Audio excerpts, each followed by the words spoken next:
What's your favourite song? And do you have a favourite album where you not only know the words to every song, but the order of the songs and all the solos, introductions and endings? That could be 50 minutes of music and you have it all in your memory, ready to go. And then you try to recall something for an exam and your brain feels like it's a frozen wasteland. Why? One reason is that we love songs and the album and we listen to it more than once, more than twice, and we experience those songs and the album in many different locations, in the car, out with friends, at a party.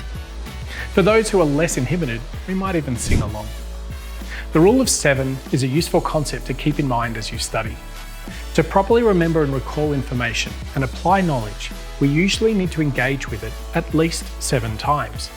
So when you hear someone say, "I read the chapter and I can't remember anything," that's normal and expected. Humans are not designed to remember everything like that. But imagine someone read the chapter, then worked through it again with a highlighter and pen, marking up interesting and difficult areas, then taking summary notes. Then imagine that person typed out the summary notes, worked through the difficult areas again, and attempted several questions. Then imagine that person spoke to a study partner or friend and explained some of the concepts they had learned and what was most interesting to them.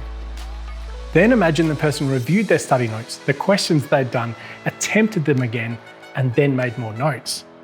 To further master what they've learned, they find some YouTube clips and listen and watch those as well. Then they attempt the practice quizzes. Your first thought is, "They're crazy. Where will they ever find the time?"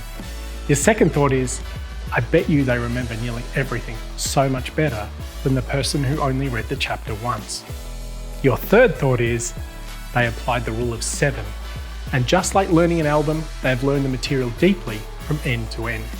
To recap, we are more than capable of remembering and understanding vast amounts of knowledge. But to expect our brains to capture it all in one reading, it's just impossible.